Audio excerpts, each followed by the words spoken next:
ერთად მე ნინო ჭანტურაია წარმოგიდგენთ. ქართულ ბანკის საქმეზე ზურაბადეიშვილს პატიმრობა შემოსავლების სამსახურის ყოფილ მაღალჩინოსნებს ოთარ აგლაძეს, მამუკა ლაშხიას, რომან ჩხენკელს და ძველი თბილისის რაიონის გამგებელ ნიკოლოზ მელიას გირაო შეეფარდათ. ქართულ ბანკის საქმესთან დაკავშირებით პროცესი საქალაქო სასამართლოში გვიან ღამით დასრულდა. მელია და ჩხენკელი ბრალს არ აღიარებენ, ებანოიძე ნაწილობრივ აღიარებს ბრალს და თემას ვასილ დაბრუნაშვილი აგრძელებს პირდაპირ ეთერში. ვასილ, გისმენთ. ქართულ ბანკის საქმესთან დაკავშირებით სასამართლო პროცესი თბილისის საქალაქო სასამართლოში საღამოს 10 საათისათვის დაიწყო და ის გვიან ღამემდე გაგრძელდა. პროცესი ღამის 3 საათზე დასრულდა. ამ საქმესთან დაკავშირებით რამდენიმე მაღალჩინოსთან შეეფარდა გირაო. საუბარი არის კონკრეტულ თანხებზე. ებანოიძეს 30,000 ლარიანი გირაო შეეფარდა, მელიას 25,000 ლარიანი, აგლაძეს და ლაშხს 8,000-იანი, ხოლო ჩხენკელს 15,000-იანი გირაო შეეფარდა. რაც შეეხება საქმეზე კიდევ ერთ ბრალდებულს, იუსტიციის ყოფილ მინისტრს ზურაბადეიშვილს მან სასამართლომ აკვეთი ღონისძიების სახით პატიმრობა შეუფარდა დაუსწრებლად, რადგანაც ის ქვეყანაში არ იმყოფებოდა.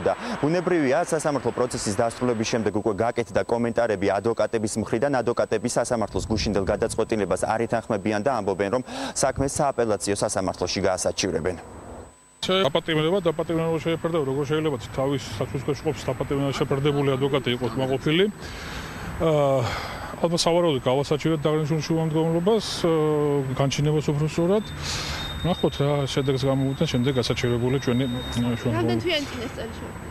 52 თვიანი წინასწარი პატიმრობა შეეფარდა ბატონ ადეიშვილს. ჩვენ ვთხოვით იმის გათვალისწინებით, რომ ფაქტორად არ არსებობდა ბრალის წაყენების ფორმალური საფუძველი, ვთხოვით აკვეთ ღონისძიების გარეშე დატოვებას. საერთოდ არ უნდა ყოფილიყო გამოყენებული აკვეთ ღონისძიება, არანაირი აკვეთ ღონისძიება. დიახ, ალბათ იცით, რომ პროკურატურამ მოითხოვა აკვეთ ღონისძიების სახით გირაო შეფარდება 50,000 ლარის ოდენობით. ჩვენი მოთხოვნა იყო, რომ მას არ უნდა შეფარდებოდა არც ერთი აკვეთი ღონისძიება და იყო დასაბუთებული, თუმცა სასამართლომ ჩათვალა, რომ ამ ეტაპზე არსებობს აკვეთი ღონისძიების გამოყენების ფორმალური საფუძველი და შეუფარდა გირაო 25,000 ლარის ოდენობით. ჩვენ მას გავასაჩივრებთ 48 საათში, როდესაც ის განმოგვეცემა აუცილებლად სააპელაციო სასამართლოში. დღეს ბრალის ნაწილზე არ იყო მსჯელობა და საუბარი. მაგრამ როდესაც არსებითი განხილვა დაიწყება, იქ გამოჩნდება, რომ რეალურად ბრალდების ხარეს არანაირი მტკიცებულება არ აქვს იმ ნაწილში ისინი მემედავებიან. ქრონიკის მაყურებელს შევახსენებ, რომ ქართულ ბანკის საქმესთან დაკავშირებით სპეციალური განცხადება შინაგან საქმეთა სამინისტრომ გაავრცელა 2012 წლის 17 დეკემბერს. განცხადებაში ნათქვამი იყო, რომ იუსტიციის ყოფილი მინისტრი ზურაბადეიშვილი რამდენიმე მაღალჩინოსანთან ერთად შეგნებულად ცდილობდა ბანკი ქართულს გაკოტრებას. ამ საქმესთან დაკავშირებით მომდენო პროცესი უკვე 7 მარტს ჩაინიშნა.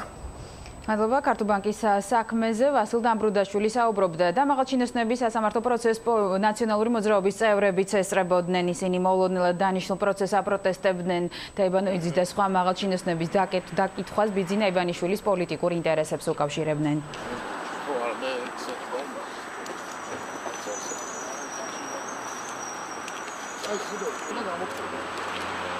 ბიძინა ევანიშვილის პირადი ანგარიშწორების სტილი ესეთი ქურდულად, ღამით, შაბათ საღამოს, არასამუშაო საათებში, ნათლისღების დღესასწაულზე პროცესის ჩანიშვნა იმისათვის, რომ საზოგადოებამ ვერ გაიგოს სიმართლე, არ გაიხსენოს კიდევ ერთხელ იმ 80 მილიონის კახეთისთვის ვითომ გაღებული საქმე, რომელიც უცებ პირველ რიგში დაიბრუნა ივანიშვილმა და რომელზეც სწორედ ერთ-ერთი ბრალდება აქვს ბატონ მელიას. მე ვფიქრობ, მიუღებელი არის დროის აი ამ მონაკვეთში ადამიანების გამოძახება, ადამიანების დატერორება, ეს ემსახურება ზოგადად შიშის და ფსიქოზის ატმოსფეროს დანერგვას ჩვენს ქვეყანაში, მაგრამ გარწმუნებთ, რომ აი ამგვარი მეთოდებით არავინ არ დაშინდება.